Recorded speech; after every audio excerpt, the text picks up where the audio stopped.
Hey everybody, Lady Cheryl here. Welcome to my YouTube channel. In this vlog, I'm going to be sharing with you what I've been doing during the week. And that is planting beans, bush type, in a container. I also transplanted a fruit tree in a container, and I'm going to show you how I transplanted strawberry crowns in a container. Now, behind me is some of the sewing that I've been working on, and I told you I have a lot of hobbies, and I'm going to be sharing that with you as well in future videos. But today is the 3 C's, a container for strawberries, a container for bush green beans, and a container for a fruit tree. Okay, let's go outside and get started. I come to the garden alone while the dew is still on the roses, and the voice I hear falling on my ears, the Son of God discloses,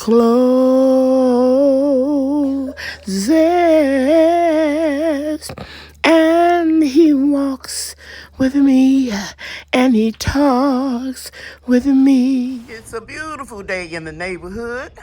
I'm getting ready to start working. I just want you to see my view of those garden boxes and how well my seedlings are doing. I'm gonna go up closer.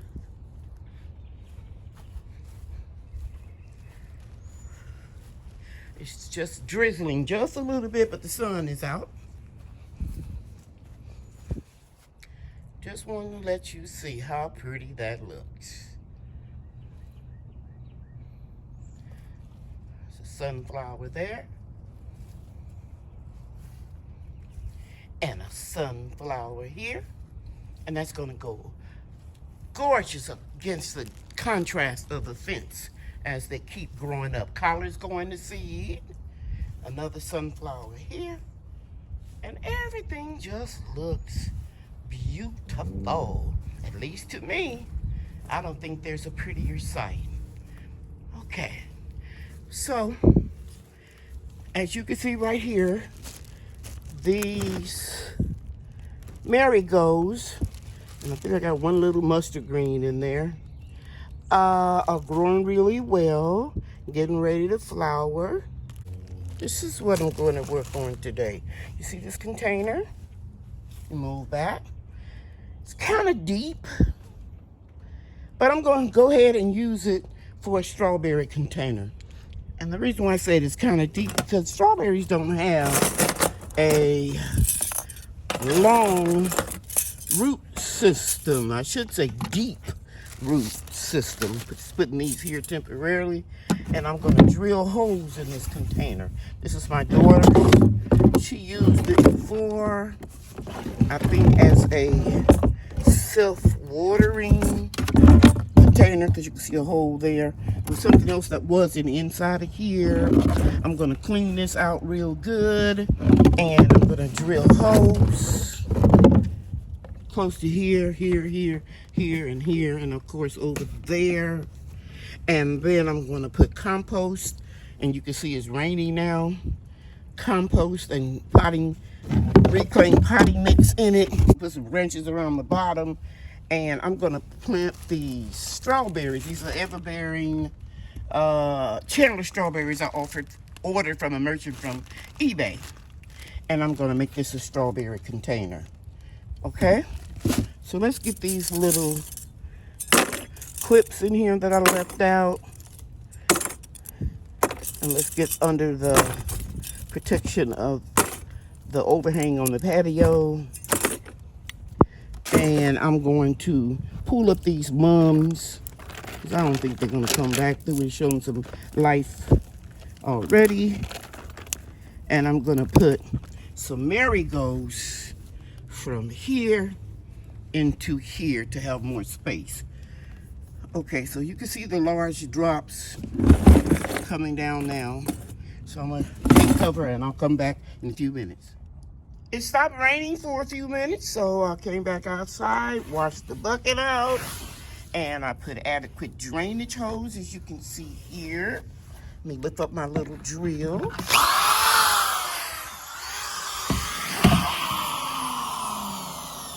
As I was saying, I picked up the drill and turned it on. But you can see here, got plenty of drainage hose. I may put another one here and here. And then I'm gonna go fill it up with some branches at the bottom and reclaim potting mix and compost. And then I'll be back. In my last video, I shared with you guys how I removed some potting mix out of some 17-gallon containers. They were blue, do you remember? And I told you that there was some branches at the bottom. Well, here they are, those branches on top of all of this mix. So I'm picking up some of them like so, and I'm putting them down in the bottom of this container. That way you don't have to use a whole lot of soil, because there's no way the roots are going to go all the way down to the bottom. So I'm going to fill this up, and then I'm going to go over there and get some of that good potting mix over there from that sunken Keter raised garden bed. I have to empty them before I move them, so I'll be getting some soil from that first one. I'm almost finished, and it'll be light enough for me or one other person to help me move it. I'll be back. I have the container filled the way or to the level that I wanted, and now I'm going to plant my strawberry crowns. But this is what I want to make sure that I point out to you. Make sure when you're using old soil to carefully go through it. Now, some people use a screen, and which is wonderful, to remove any debris, any big pieces of compost that didn't break down, and that type of thing. But what I actually look for is, because I know that the composted material will break down eventually, I'm looking for grub worms, okay? Because we want to get rid of those, because you know that they eat on living plant matter. So you don't want that in your soil. So you want to get rid of those. I'll try to insert a picture of what a grub worm looks like for those of you that are fairly new to gardening. I've been told by your emails that you sent me and your comments that you like my channel, because I'm a teaching gardener. And so I want to make sure that I point things out to you that can help you, especially when you first start gardening, because you can become quickly disenchanted with gardening if all of your hard work is gone to vain by insects that are detrimental to your garden.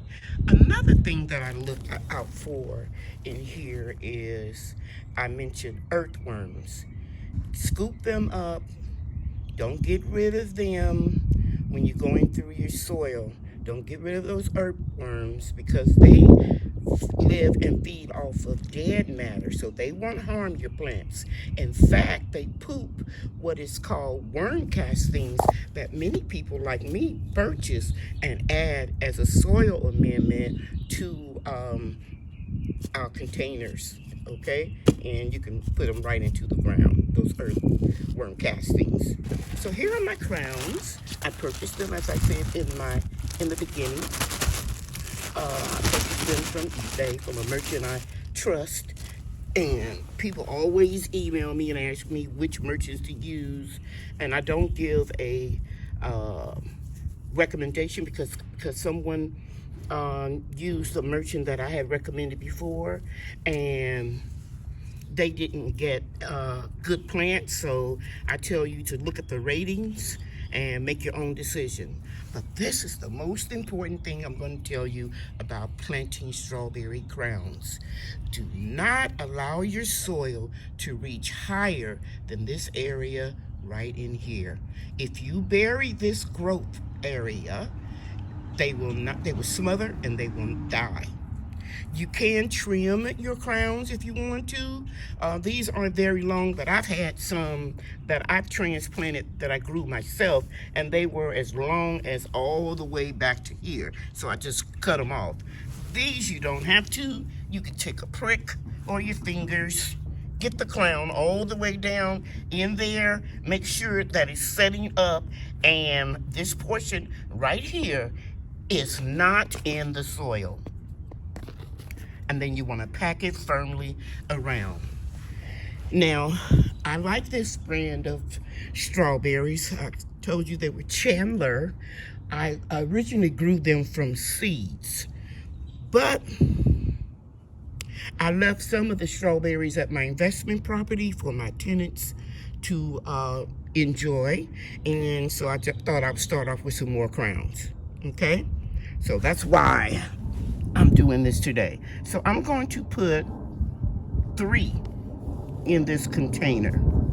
And I like the strawberry because it's very easy to grow in my garden zone, 8A, Mesquite, Texas. Now, if you live in 8A and you purchase these crowns, these strawberry crowns, and they don't do well for you, just know that every gardener that is in your same zone doesn't have the exact weather that you have. But they grow well in my area, and I purchased some seeds off of Amazon if you want to go that route. They grow very well. They produce runners, and I have a video. You can check my playlist for strawberries or fruit, and you will see how I propagate the strawberries. But later on, as the season progresses, I will be coming back and demonstrating that again from these new strawberries at the new location. Okay? So I feel a stick right there, a little branch that I put too high. So I'm pushing it down, and I'm going to get another crown. And I'm not going to put it there because of that stick. And I'm going to get this all the way in and press down. Now, I'm not going to go through the whole process. I'll be back when they're all done. I just want to show you that I removed this stick that was here. And so now I'm ready to plant a crown, but I feel another stick right there. I'm going to remove that one. And let's get that back into position. And we'll put another crown about right here.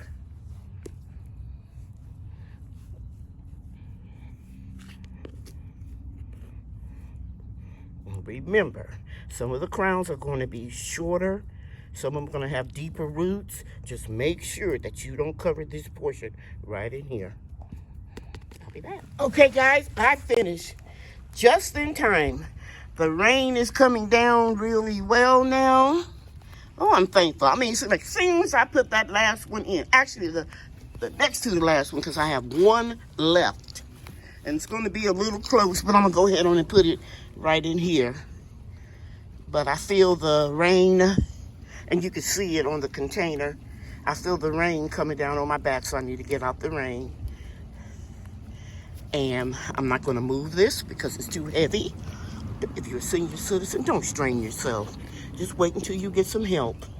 I've learned the hard way.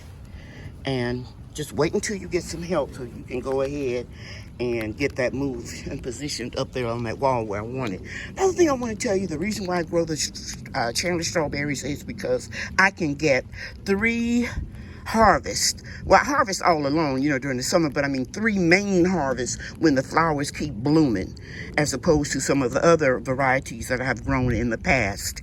And so I get more strawberries to make my jams, jelly, and preserves for my grandkids. And this year, I'm going to experiment with just canning them whole. And I saw somebody do this on a YouTube channel with, I don't remember who it was, the whole strawberry in apple juice, unsweetened apple juice. And that would be really, it looked real tasty. So I'm going to try that. Here's the follow-up just a few days after I transplanted the strawberry crowns. And you see how healthy they look. And they're greening up. I'm very excited about it. And let me just share one more thing with you. I can't do it in this video, but I'm going to pop a few onions in here. As a companion plant to try to keep the slugs off of them. And I may even put a little spinach this first year. Okie dokie. Here's another planter of my daughter's that I'm going to repurpose. As you can see here, I drilled a lot of drainage holes at the bottom because there was only one right here. And when I put it up on that retaining wall, when I moved here, I noticed that water was very slow to drain. Okay, so what I did was put some holes in it, and now I'm going to put some compost material at the bottom and fill it up with reclaimed potting mix and compost. I've put some compost in here that hasn't broken down all the way. You can see a paper towel holder. Yes, you can compost that too. And there's a little soil in there, but mostly it consists on the bottom here of all of the dried up parts of the banana trees or plants that I removed from here and there, that I had protected them during the winter. And so now I'm gonna go and put a lot of soil because I'm gonna plant beans in here, and I'm gonna fill it all the way up. And the beans only need about 8 inches or so, at least the type of beans that I'm going to plant. Bush beans, bush green beans, because my grandkids love them and I do too. In fact, I got about 12 jars canned from last year, canned from last year and the year before. So now I'm going to put the soil in here. Now this is what I want to share with you. Here's a pearl from Lady Cheryl. Don't put uncomposted material in the bottom of a container that you are planting a fruit tree, because those roots grow down real long, and you don't want it to be depleted of nitrogen. Let me put it this way. It takes a lot of nitrogen to break down the compost. So you don't want to have material in the bottom of your fruit trees that are depleting the nitrogen that your fruit trees are going to need. This is the pink lady apple tree I showed you guys in my last video. And it came from Stark Brothers. And I showed you where this container is broken. So I'm going to put it in this pot. And I was leaning it down like this. And look what I saw up under here. There's a snake. I'm gonna go in closer so you can see. Right, see it moving? That's a garter, G-A-R-T-E-R. Some people call them garden snakes. Right there. And then there are a lot of peel bugs. So let me just stop and let you know that this garter snake is really actually beneficial to have into the garden, because it will eat rodents and keep them away, and keep you from having major insect infestation. So don't kill these snakes. Now they can bite you, so don't pick them up with your hands. Just be very careful, but they're beneficial. Okay, but keep in mind, these snakes are not poisonous. Here's a picture of one that's a little bit more mature. They will eat rodents, as I said. I know a lot of people have a fear of snakes. Make sure that that's indeed the type of snake that is in your garden. There are a lot of different varieties, so Google it and check it out. I remember when my daughter and son-in-law first purchased this home, the neighbors had a lot, prior to them, had a lot of these snakes in the yard. So I know that this is the same type of snake that they, that have been visitors or residents in their yard for years. Now, when I saw the peel bugs up under that container, I wasn't too much concerned about it, because they usually eat composting matter, dead matter. However, I've had some gardeners to say in a video or on a Facebook group that the peel bugs were eating their live plants. I haven't had that issue. At my investment property, I have a lot of peel bugs eating off of the decomposing wood chips, because I don't have any lawn back there in that backyard where that property is. It's a food forest. However, I will tell you this. If you have an infestation, you think it's too much diatomaceous earth, because, an organic gardener will kill the peel bugs. But if it's just a few, I just let them be. They don't usually come out when it's over 100 degrees. That's why it was hiding, or those bugs were hiding up under the container to stay cool. And they don't like to be in temperatures lower than 25 degrees. Getting back to this, it's raining again now. As you can see the drops on top of the container. So I'm gonna stop for right now and go back inside, and I'll come back out when it stops raining, and I'll fill this container up and plant my bush type beans. Now there are two types of beans. There is a binding type that you can grow up on a trellis or let it sprawl out, but most people grow them up on a trellis. Or you can do the bush type that I've started growing in my senior years, so I don't have to do a lot of bending and reaching, and they'll be just at waist level. Okay, here I have a container filled with reclaimed potting mix and compost, and I keep stressing that it's potty mix, because in a container you need to keep the soil fluffy and loose so that it can drain, and in that potty mix is perlite. Okay, sometimes companies add vermiculite and other matters to keep it fluffy so that it can drain. I'm not going to put or sow the bean seeds in it until I put it on the ledge. That way it won't be disturbed that much if it's dry. My son-in-law put the heavy containers on this retaining wall, and today I'm going to plant some beans. Now normally when I sow beans, I soak them for about 12 hours in water, but because this is our rainy season, I know I don't have to soak them because we're going to be getting a lot of rain over the next couple of days. In this container, I'm going to grow the strike bush green beans, and I get them in pawpaws. And Angela's Busy Bees Garden and Homestead is the person that introduced me to these beans, the strike beans. And then in one of the containers over here, I believe it's that one, I have a little room. I'm going to put my old standby Blue Lake 274. They grow very, very well. So I'm just going to open up these with one hand if I can. And then I'm going to pour some beans out. Just it'll let me.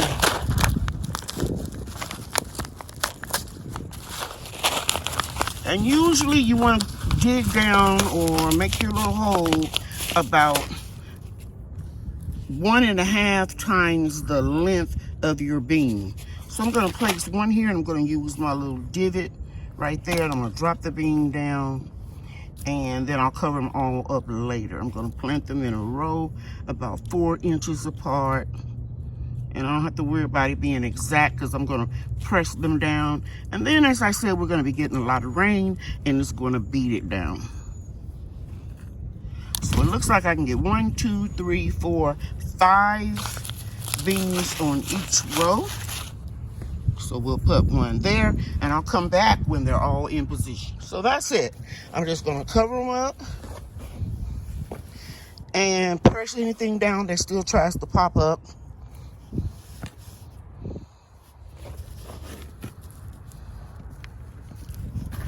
And then I'll water this in. But we're going to get a lot of rain, as I previously stated. So I'll water it just a little bit. Okay. Now, let's take this Blue Lake 274, and I'm going to put some holes right in here. And let's just pop a few beans in here. Anywhere where we can. And I'm planting them the same way. And I won't prolong the video. I'll just go head on and do it. I have a little space in here with the garlic, so I'm going to add a few beans. I'm going to put the strike beans here, just a few. When you're doing container gardening, you need to make use of your space. So I'm just going to put a few beans in here. There's one there, one over here. And these are the strike beans. I'm just taking my thumb, putting them down. And I plant things kind of dense in my garden because I only have a certain amount of time before it'll get too hot and the beans will burn up once we get over 100 degrees. So I try to get as much as I can and then move on to what grows well in the heat. So I'm gonna put a couple more of these right here and one right there. Yeah, I think I can squeeze one right here. And one back there. And one right there. And that's what's so good about having your weed, having your what you do in the garden memorialized or published on YouTube or any other source, because I can always go back and make these labels or markers based upon what I see in the video. I got one more. I'm just gonna stick it in there. Okay.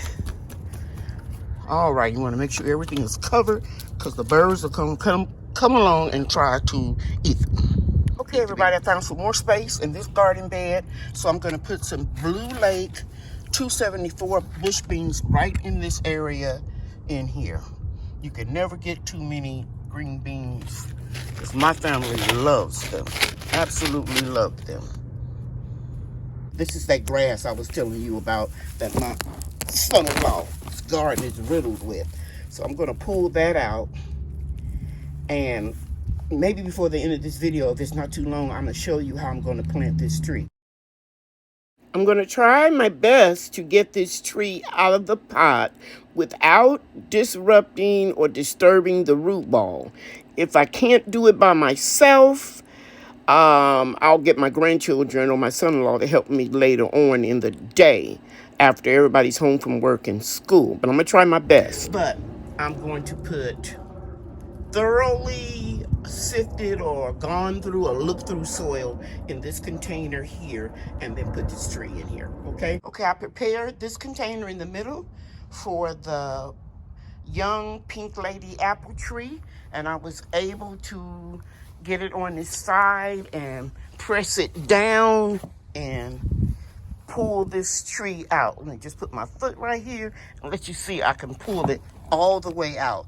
And the root ball is real compacted, so I need to remove some of the soil in here and then set it in there, and I'll be back. So you guys can see, after removing a nice amount of the soil, I was able to get the tree out and get it in here. And one thing about planting trees, especially apple trees, in a container, you don't want the container to be too large.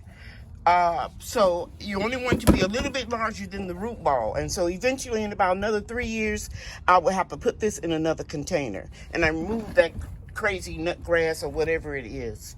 And these containers are similar. It's more narrow at the bottom, then it kind of bevels out. And I found that these work very well, either a straight and narrow container or one that has a narrow area in the bottom and then flare out. So now I just got to push everything down in here and put this soil, let me show you, that I dipped out over here back into here, and then I'm really going to water it in good. Even though it's raining, I want everything to settle so I can take my straw mulch and put it back up there. Okay? I'll be back. The easy thing about potting up is this. The tree is already centered. Okay, so you don't need any stakes or anything, and you already established the graft line. You see that line of demarcation and the different textures? That's where you want to make sure that you keep mulch away from that area as well as soil, because if you don't, you're going to see that you're going to start getting growth in that area. Okay, and what I did was I took my time, guys, and I poured a little of this dirt, or I shoveled it a little at a time and packed it in. And I've even seen some people step on it, but I don't have to do that because I did a little at a time, because you don't want to have air pockets in here so that you will have dampness up against your roots and get root rot. Okay, so now all I gotta do is just water it in. And after I water it in, I'm going to go ahead and put my mulch back. And I'm going to keep it away, like I said, away from the graft line. thank you for watching this video. I hope you got something out of it. I know I had fun doing it. A little tiring at times, but I rested in between. So if you're a senior citizen, make sure that you get adequate rest when you're doing a lot of shoveling of soil and working around the garden. Until next week, take care. Bria and I are getting this order ready so that we can ship it. And we always take pride in our orders. Right, Bria? Yes. Okay. Bye, everybody. Bye. Thanks for watching.